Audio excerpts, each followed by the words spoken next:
Hello friends, welcome to Brilliant Academy, Junior College of Science, Karad. First of all, I salute doctors, nurses, police, soldiers and all the health members which are fighting against COVID-19, not for themselves but for us. As we know, prevention is better than cure, and if it is true, I will say stay home, stay safe. I can't wait to learn all about you, but first I tell you little more about me. I am Sarjarao Khochre. I have done my MSc from Navroji Wadia College, Pune University in 2010. In the same year, I cleared National Eligibility Test, shortly called as NET, with All India rank 226. In the next year, 2011, once again I cleared NET with All India rank 76. I have more than 9 years of teaching experience at postgraduate, undergraduate and 11th and 12th standard. As a chemistry teacher, today I am starting with a new topic, solid state, one of the state of matter. In 11th standard, we already covered two states of matter, that is liquid and gaseous state. So in 12th standard section first, physical chemistry, first topic solid state, right? तर 11वी मध्ये आपण liquid आणि gas याचा अभ्यास केलेला आहे आणि आता आपल्याला 12वी मध्ये सॉलिड स्टेटचा अभ्यास करायचा आहे. तर काही मुलांच्या मनामध्ये प्रश्न पडला असेल, सर आपण या स्टेटचा अभ्यास कशासाठी करायचा? तुम्ही व्हिडिओ पाहताय, राईट, आणि सकाळपासून तुम्ही काहीतरी खाल्लं असेल आणि जर मी तुम्हाला प्रश्न विचारला आता तुम्ही काय काय खाल्लंय, तर तुम्ही म्हणाल मी भाकरी, चपाती, भात, आमटी वगैरे खाल्लेलं आहे. सॉलिड स्टेट या पॉइंट ऑफ व्ह्यू न जर मी तुम्हाला विचारलं तर तुम्ही असं उत्तर द्यायला हवं होतं की मी दिवसभरामध्ये काय खाल्लेलं आहे, तर मी सॉलिड खाल्लेलं आहे. काय खाल्लेलं आहे? सॉलिड खाल्लेलं आहे. तुम्ही दिवसभरामध्ये काय पिताय? दारू नाही. तर दिवसभरामध्ये तुम्ही काय पिताय? तर दिवसभरामध्ये तुम्ही पाणी पिताय. आणि पाणी कोणत्या अवस्थेमध्ये? लिक्विड अवस्थेमध्ये, रूम टेम्परेचरला. दिवस रात्र तुम्ही झोपलेला असा, जागा असा, तुम्ही काही करत असा, तर दिवसभरामध्ये 24 तास तुम्ही काय घेत असता? तर 24 तास तुम्ही ऑक्सिजन घेत असता, राईट. आपण खातो सॉलिड, पितो लिक्विड आणि घेतो gas. That means all the three states are very important for our life, and that is why they are included in 11th and 12th standard. So in this lecture we try to cover these points. As a state of matter, matter means what? What is meant by state? States of matter, there are various states of matter. One of the question, why do some substance exist as a solid? Characteristic of solid state, definition of solid state and the types of solid. So let us start with the word matter, right? The first word is matter. आता matter या शब्दाचा अर्थ जर जाणून घ्यायचा असेल तर मी त्या मॅटर मधल्या यम ला अंडरलाईन करेन. आणि यम म्हणजे मी काय कन्सिडर करेन? यम म्हणजे मी मास कन्सिडर करेन. मी तुम्हाला पहिला प्रश्न विचारला, सॉलिड, लिक्विड आणि गॅस पैकी कोणत्या स्टेटला वस्तुमान नसतं? तर काही विद्यार्थी म्हणतील सर ऑब्विसली गॅसला वस्तुमान नसतं. आता गॅसला वस्तुमान असतं का नसतं हे जर पाहायचं असेल तर मला काय करावं लागेल? तर मला माझ्या आईला मदत करावी लागेल. ती मदत काय असेल? कधीतरी भरलेला सिलेंडर बाहेरून घरात आणावं लागेल, रिकामा सिलेंडर घरातला बाहेर घेऊन जावं लागेल. याचा अर्थ रिकामा आणि भरलेला सिलेंडर जर मी उचलून पाहिला तर मला त्या दोघांच्या वजनामधला फरक समजेल. याचा अर्थ त्या सिलेंडर मध्ये काय भरलेला असतो? तर गॅस असतात. तर गॅस कुठले कुठले असतात? मिक्सचर ऑफ गॅसेस असतात. कुठले कुठले गॅसेस असतात? तर जो एलपीजी सिलेंडर असतो, liquefied petroleum gas, which consists of mixture of gases, right, which are filled in the cylinder under pressure, and butane, propane and mixture of other hydrocarbons. LPG मध्ये सर्वात जास्त कोणता गॅस असतो तर ब्युटेन गॅस असतो, right. Butane, propane and other hydrocarbons. याचा अर्थ रिकामा सिलेंडर, भरलेला सिलेंडर आपण उचलला तर आपल्याला 100% समजेल. आणि मग तुम्ही म्हणाल yes, gas also has definite mass. तर मास कुणाकुणाला आहे? सॉलिडला मास आहे, लिक्विडला मास आहे, गॅसला मास आहे. याचा अर्थ तिघांना मास आहे, म्हणजे सर्वांना वस्तुमान असतं, सर्वांना मास असतं. या सर्वांना ठेवण्यासाठी काय लागते? या सर्वांना ठेवण्यासाठी जागा लागते. म्हणजे ते स्टेट्स काय ऑक्युपाय करतात? जागा ऑक्युपाय करतात. मग मॅटरची डेफिनेशन काय होईल? की ज्यांना वस्तुमान असतं आणि जे जागा व्यापतात अशांना काय म्हणायचं? मॅटर म्हणायचं. मग मॅटरची डेफिनेशन काय करू? मॅटर म्हणजे काय? मॅटर म्हणजे काही, anything which has definite mass and occupies space. So matter is defined as it is anything. It is anything which has definite mass and occupies space. Which has definite mass and occupies space is called as matter. Now the next word is state. What is mean by state? What is mean by state? State म्हणजे काय? तर बघा, state म्हणजे एक अवस्था की ज्याच्यामध्ये कोणताही पदार्थ आपलं अस्तित्व दाखवतो. मग तो सॉलिड असेल, लिक्विड असेल किंवा गॅस असेल.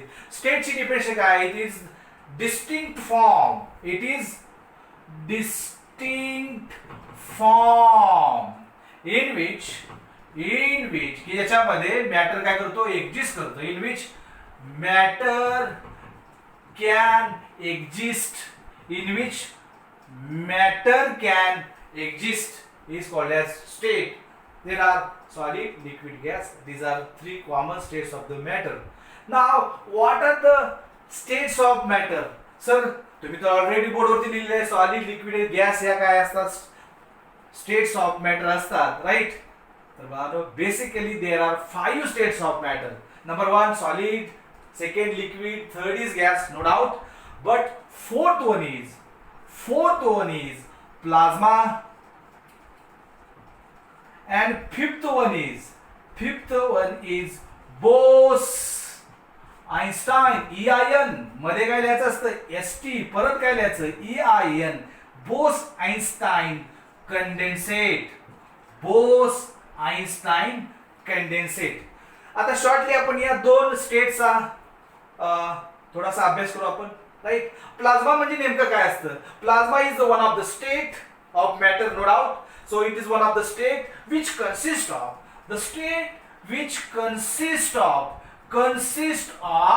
charged particles, which consist of charged particles with high kinetic energy. कसली एनर्जी? Kinetic energy. म्हणजे त्या पार्टिकलचं स्पीड कसं असणार आहे? जास्त असणार आहे. So plasma is one of the fourth state of matter which consists of charged particles with high kinetic energy. What are the examples of plasma? Examples आपल्याला बघायचे आहेत. What are the examples? Examples is fire, example is flame, example is stars. मग आपण सन म्हणू शकतो. Example is tail of comet. And example is, आता काय चालू आहे? पाऊस पडतोय अचानक. काय चालू आहे? लाइटनिंग चालू आहे. Lightning. These are the examples of plasma. Now fifth state of matter is Bose-Einstein condensate. नाव ऐकल्यासारखं वाटतंय. It is an Indian scientist, right? Satyendra Bose, who predicted, right, this condensate, written a paper and sent to the Einstein, and that is why this state is called as Bose-Einstein condensate. What are the example? Example is superfluid. That is what? Cold liquid helium. बरोबर. तर आतापर्यंत बघा आपण काय काय बघितलं. Matter म्हणजे काय? Matter is anything which has definite mass and occupies space is called as matter. What is state? State is the distinct form in which matter can exist. Now what are the states of matter? तुम्ही म्हणाल 3 states असतात. हो बाळांनो, 3 states असतात. त्या 3 state असतात common. Fourth one is plasma. Fifth one is Bose-Einstein condensate. What is mean plasma? Plasma is one of the state which consists of charged particles with high kinetic energy. Examples are five flames, star, sun, tail of comet. What is mean a tail of comet? धूमकेतूचं शेपूट. Tail of comet lightning, वीज म्हणतो आपण. Bose आयन्स्टाईन condensate काय? Super fluid cold liquid helium. याचा अर्थ helium हा actually gas आहे. त्याला जर आपण कूल केला, गॅसला आपण कूल केलं, काय केलं? कूल केलं तर ते लिक्विड बनेल. लिक्विडला अजून कूल केलं तर काय बनेल? सॉलिड बनेल. सॉलिडला हीट दिलं काय बनेल? लिक्विड बनेल. आणि लिक्विडला हीट केलं काय बनेल? गॅस बनेल. याचा अर्थ काय? याचा earth all the 3 states of matter, solid, liquid and gas are interconvertible by changing temperature and pressure. By changing what? Temperature and pressure. याचा अर्थ इथं मला काय करायचं? इकडे पाठीमागे येण्यासाठी मला काय करावं लागेल? कूल करावं लागेल. म्हणजे टेम्परेचर कसं ठेवावं लागेल? कमी ठेवावं लागेल. अँड नेक्स्ट पॉइंट इज, आता म्हणजे तुम्ही कुठं बसलेल्या? रूम मध्ये बसलेल्या. रूम मध्ये तुम्हाला कोणती अवस्था जास्त दिसते? ऑब्विसली तुम्ही म्हणणार आहे सॉलिड अवस्था जास्त दिसते. आणि ती सॉलिड अवस्था तुम्हाला जास्त दिसते म्हणजे most common state of matter is solid. आता बघा, मग आता हे रूम मधले तुम्हाला जे सबस्टन्स दिसतात ते सबस्टन्स सॉलिड स्वरूपात का आहेत? गॅस स्वरूपात का नाहीत? लिक्विड स्वरूपात का नाहीत? त्याला काहीतरी कारण आहे. आणि ते कारण म्हणजे काय ते आपल्याला बघायचं आहे. आपल्याला नेक्स्ट क्वेश्चन बघायचा आहे. Why do some substance, only some, not all, some substance exist as a solid? आता या रूम टेम्परेचरला काही सबस्टन्स सॉलिड अवस्थेत का सापडतात? Why do some substances exist as solid? Why do some substances exist as a solid? This is our 4th point. Okay, काही substance solid अवस्थेत का असतात? लिक्विड अवस्थेत का नसतात? गॅसेस अवस्थेमध्ये का नसतात? ओके, तर substance exist as a solid, liquid or gas depends upon net effect of two opposing forces. So it is depends upon net effect of two opposing forces. Net effect of two opposing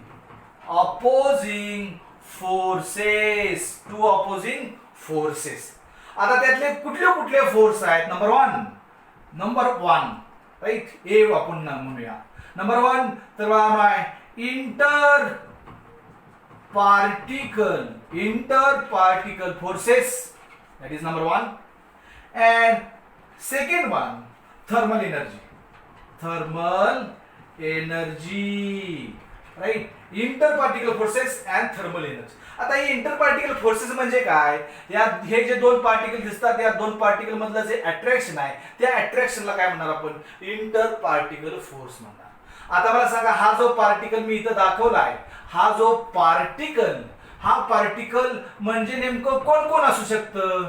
particle म्हणजे कोण कोण असू शकतं? तर item असू शकतो, ion असू शकतो किंवा मॉलिक्यूल असू शकतो. ॲटम्स, आयन्स और मॉलिक्युल्स म्हणजेच काय? पार्टिकल. या पार्टिकलचा अर्थ कळाला का? पार्टिकल म्हणजे कोण? ॲटम असू शकतो, आयन असू शकतो, मॉलिक्यूल असू शकतो, कोणी असू शकतो. इंटरपार्टिकल फोर्सेस. आता हे इंटरपार्टिकल फोर्सेस काय करतात? 2 पार्टिकलला एकत्र, अनेक पार्टिकलला एकत्र बांधून ठेवण्याचं काम करतात. Interparticle force keeps constituent particles. कसले पार्टिकल्स? त्याच्यामध्ये सॉलिड मध्ये असणारे particles, constituent particles, keeps constituent particles together, keep constituent particles together. पार्टिकलला एकत्र बांधून ठेवण्याचं काम कोण करतं? इंटर पार्टिकल फोर्स करतो. आणि पार्टिकलला लांब घेऊन जाण्याचं काम कोण करतं? थर्मल एनर्जी करते. राईट. आता थर्मल एनर्जी म्हणजे काय? The energy possess due to temperature. Right. The energy possess due to temperature. It keeps constituent particles away. Right? It keeps constituent particles away. याचा अर्थ काय? एक फोर्स पार्टिकलला एकत्र बांधून ठेवतो, दुसरा फोर्स पार्टिकलला लांब घेऊन जातो. आता हा थर्मल एनर्जी पार्टिकलला लांब घेऊन कसं जाते, पार्टिकलचं स्पीड कसं काय वाढवते, तो पार्ट आपल्याला जर बघायचा असेल तर एक मी ब्युटिफुल एक्झाम्पल तुम्हाला सांगेन. सकाळी 7 वाजलेत, मला डांबरी रस्ता, पायात शूज चप्पल नसताना क्रॉस करायचा आहे. मी तो क्रॉस कसा करेन? निवांत करेन. राईट. कारण की मला काय भाजणार नाही, पायाला काय होणार नाही. पण ज्या वेळेला 12-1 वाजतील त्यावेळेला अनवाणी पायात काही नसताना जर मी तो डांबरी रस्ता क्रॉस करायला गेलो तर माझ्या पायाला चटके बसतील. आणि मग मी तो डांबरी रस्ता कसा क्रॉस करेन? मी राईट फास्टली क्रॉस करेन. आता मी फास्टली क्रॉस करायला असं कोणी सांगितलं का? सकाळी 7 वाजता निवांत क्रॉस करायचा असतो, दुपारी 12-1 वाजता फास्टली क्रॉस करायचा असतो असं कोणी सांगितलं का? सांगायची गरज नाही. का सांगायची गरज नाही? दुपारी 12-1 वाजता डांबर खूप तापलेलं असतं, त्याच्याकडे जास्त हीट एनर्जी असते. ती हीट एनर्जी आपल्या पायातून आतमध्ये येते, चटके बसायला सुरुवात होतात. And it convert into kinetic energy. It convert into what? Kinetic energy. Thermodynamic मध्ये आपल्याला ते शिकायचं आहे, no doubt. Heat energy convert into kinetic energy, no doubt. आता मला सांगा, मग ह्या दोन फोर्सचा कंबाईन करून जो नेट इफेक्ट तयार होतो त्याच्यावरती आधारित असतं सबस्टन्स सॉलिड असणं, लिक्विड असणं किंवा गॅस असणं. मग साधं सोपं आहे बघा. इथं पार्टिकल कसे दिसतात तुम्हाला? एकत्र जवळ दिसतात. कोणत्या अवस्थेमध्ये? सॉलिड अवस्थेमध्ये. लिक्विड अवस्थेमध्ये पार्टिकल थोडेसे कुठे चाललेत? लांब चाललेत. आणि गॅस मध्ये त्याच्यापेक्षा पार्टिकल लांब चाललेत. याचा अर्थ इथं पार्टिकल एकत्र आहेत, जवळ आहेत, म्हणजे ते एकामेकाचे मित्र आहेत. म्हणजे त्यांच्यामध्ये अट्रॅक्शन फोर्स जास्त असणार, repulsion due to thermal energy ही कमी असणार. आणि मग सबस्टन्स कुठल्या अवस्थेमध्ये असेल? सॉलिड अवस्थेमध्ये असेल. सबस्टन्स गॅस अवस्थेमध्ये कधी असेल? इंटर पार्टिकल फोर्स एकदम वीक असेल, अट्रॅक्शन एकदम वीक आहे. मग पार्टिकल कुठे जातील? लांब जातील. आणि मग अवस्था कोणती तयार होईल? गॅस अवस्था तयार होईल. सॉलिड अवस्थेसाठी इंटर पार्टिकल फोर्स हा जास्त पाहिजे आणि थर्मल एनर्जी कमी पाहिजे. सॉलिड साठी काय पाहिजे? सॉलिड स्टेट साठी काय पाहिजे? काय जास्त? अट्रॅक्शन फोर्स हा जास्त पाहिजे. आणि थर्मल एनर्जी कशी पाहिजे? कमी पाहिजे. आणि मग मी असं म्हणू शकतो, काही सबस्टन्स सॉलिड फॉर्म मध्ये का असतात? त्याचं कारण ऍट लो टेम्परेचर. आता लक्षात घ्या, लो म्हणतोय मी, टेम्परेचर म्हणजे थर्मल एनर्जी कशी असणार? कमी. आणि मग इंटर पार्टिकल फोर्स कसा असणार? जास्त. At low temperature attraction force, inter particle force कसा असणार? जास्त असणार. थर्मल एनर्जी कशी असणार? थर्मल एनर्जी कमी असणार. आणि मग म्हणून रूम टेम्परेचरला काही सबस्टन्स कुठल्या अवस्थेमध्ये सापडतात? सॉलिड अवस्थेमध्ये सापडतात. कोणताही सबस्टन्स सॉलिड अवस्थेमध्ये सापडण्यासाठी त्याच्यामध्ये इंटर पार्टिकल फोर्स हा हाय पाहिजे आणि थर्मल एनर्जी कशी पाहिजे? कमी पाहिजे. आणि मग सबस्टन्स कुठल्या अवस्थेमध्ये असेल? सॉलिड अवस्थेमध्ये असेल.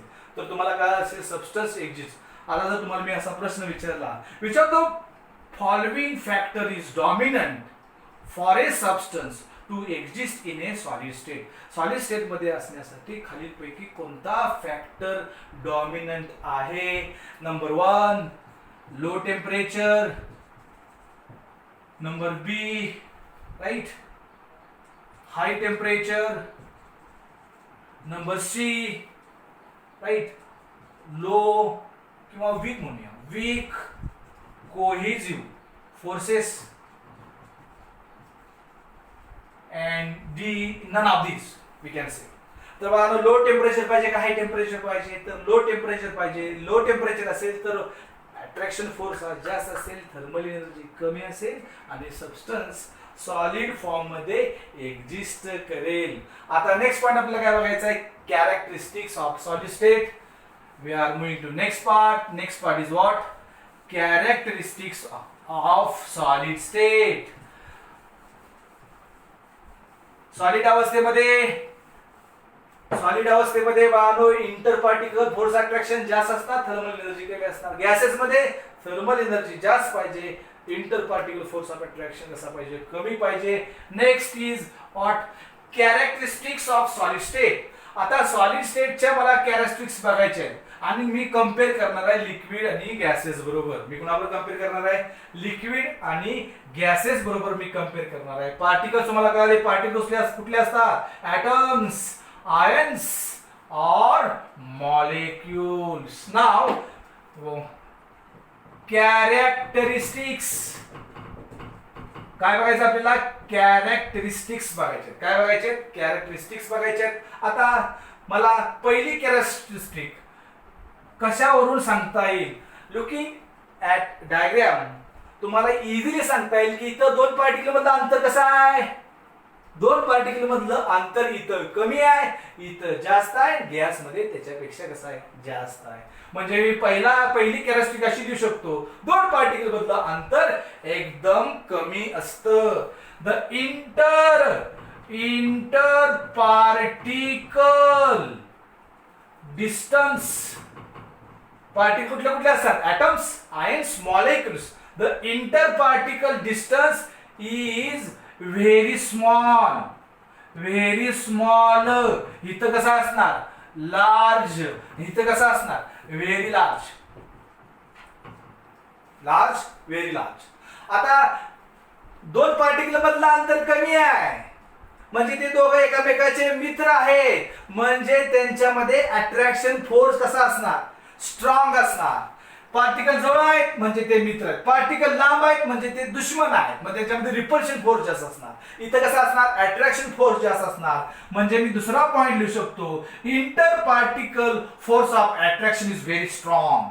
Inter particle force of attraction is very strong. Is very what? is very strong. Interparticle force of attraction is very strong.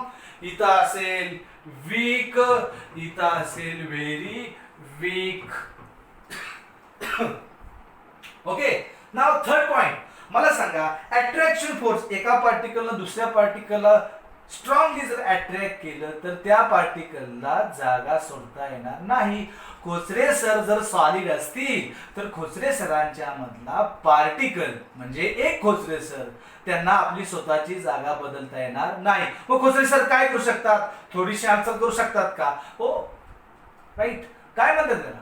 ऑस्युलेशन. Right. ऑस्युलेट करू शकतात. काय करू शकतात? ऑस्युलेट करू शकतात. या that means in solid state constituent particles have fixed position, they cannot move. They have fixed position but they only oscillate from their mean position. Well, third characteristic, what? Constituent particles have fixed position. कसली position? Have fixed position. Constituent particles have fixed position, right? That is, they only oscillate. They only oscillate from their mean position. They only oscillate from their mean position. That means, right? They have fixed position. They do not have fixed position. They do not have fixed position. आता यांची fixed position असते म्हणजे सॉलिडला काय असते? They possess rigidity. Important one. Rigidity. They possess a rigidity. Particle एका ठिकाणची हालचाल करता येत नाही. They but oscillate only. That means they possess rigidity. They possess rigidity. मग बीकर मध्ये पाणी घेतलं पाण्याकडे पाहतोय डोळ्यांनी, मला काही दिसत नाही, पण एका ठिकाणचा बीकर मध्येच एका ठिकाणचा वॉटर मॉलिक्यूल दुसऱ्या ठिकाणी जाऊ शकतो, दुसऱ्या ठिकाणचा तिसऱ्या ठिकाणी जाऊ शकतो. याचा अर्थ बीकर मध्ये पाणी आहे. जरी तुम्हाला ते स्टेटमेंट दिसत असलं तरी त्याच्यामधले पार्टिकल जागा बदलू शकतात. गॅस मधले ऑब्विसली बीकर मधलं गॅस मॉलिक्युल्स वरती जाऊ शकतात, वरचे गॅस मॉलिक्युल्स खाली येऊ शकतात. याचा अर्थ यांना they move from one place to the another place. That is why they possess what? Fluidity. They possess what? Fluidity. Now, what is the point? What is the difference between solid and liquid gas? Solid possess rigidity. Solid possess rigidity. That is the main difference between solid and liquid gas. Solid possess rigidity. Liquid and gas possess fluidity. That means the constituent particles of liquid and gas can move from one place to the other place. That means they possess fluidity. They possess fluidity. Fifth one, next characteristic of solid state. Solid possess rigidity, and rigidity असल्यामुळे they have definite mass. No doubt, everybody has definite mass. But due to rigidity, they have definite shape and volume. Definite shape, volume, and we can say density also. Volume and density. So due to rigidity, they possess definite mass, shape, volume, and density. But liquid possess definite mass. No doubt, all have definite mass, shape. Liquid and gas do not have specific definite shape. They acquire the shape of the container in which it is stored. ज्या container मध्ये store करणार पाणी, glass मध्ये glass आकार, तांब्यामध्ये तांब्याचा आकार. Okay. Now, volume. Liquid has definite volume, but gas do not have definite volume. So they have shape. Okay. They have definite volume but not definite shape. They do not have definite shape, do not have definite volume. They have definite only mass. All having definite mass, no doubt. Okay. Now, sixth characteristic, they have characteristic melting point. They have characteristic melting point.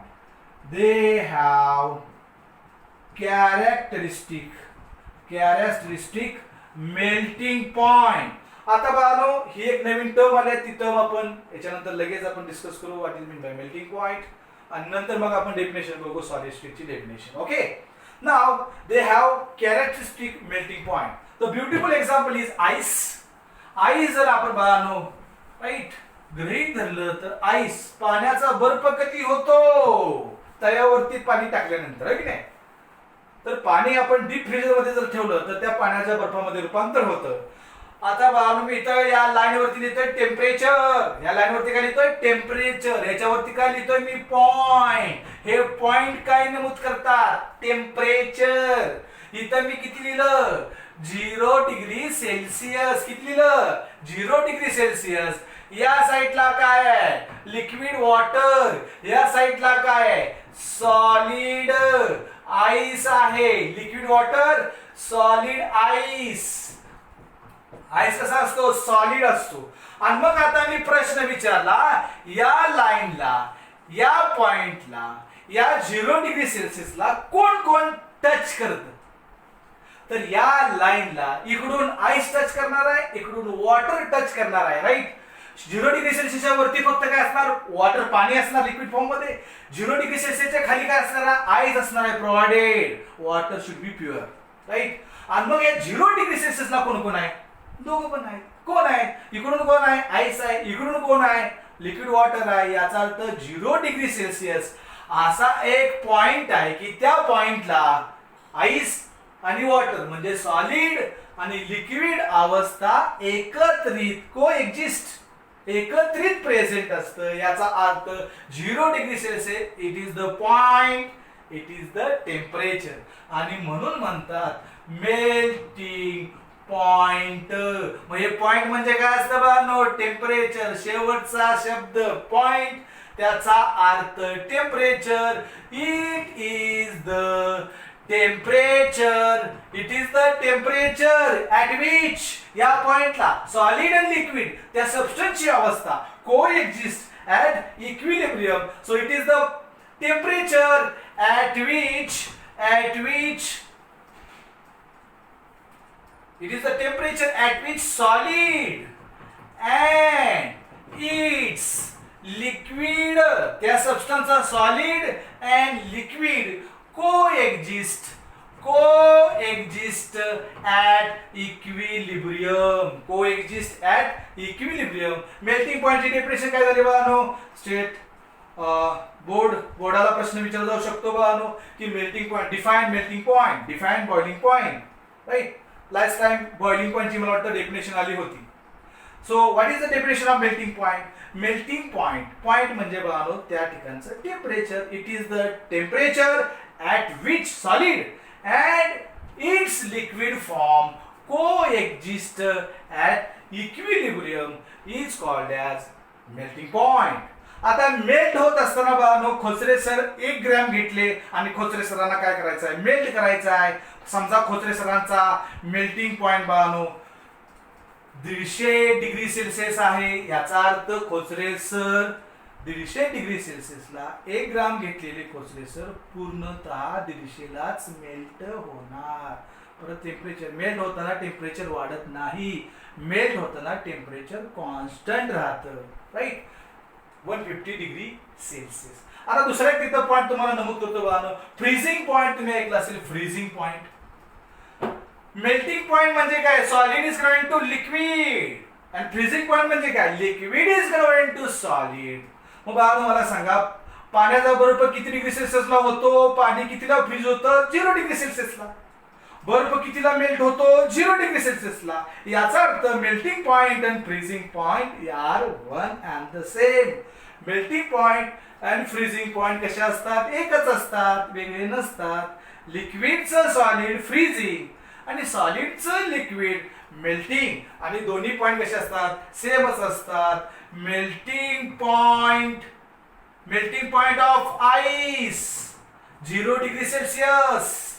Freezing point of water 0 degree Celsius. दोघं पण कसे आले? Same. Melting point and freezing points are one and the same, but processes are different. Right? Now we want to define a solid state now. 6 point solid state. आता मग solid state म्हणजे sir काय? Solid state मध्ये तुम्ही बघा, liquid आणि solid मध्ये काय फरक होता? Main solid possess rigidity, but liquid and gas possess fluidity. So main difference is rigidity and fluidity.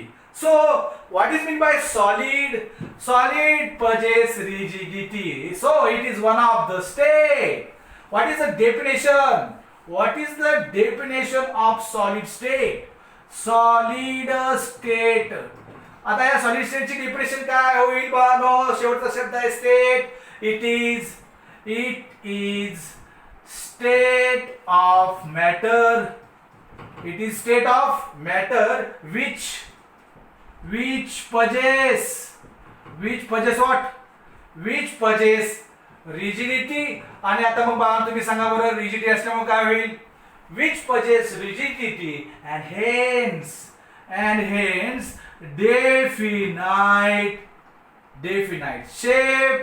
जो लिक्विडला होऊ शकत नाही, गॅसला होऊ शकत नाही, पण याला होतो कारण याला रिजिडिटी असते. Definite shape and definite volume. Volume definite कोणाला असतं? लिक्विडला असतं, पण कोणाला नसतं? गॅसला नसतं. So what is the definition of solid state? It is one of the state of matter which possess rigidity. They cannot move from one place to the another place. Rigidity, and hence possess definite shape and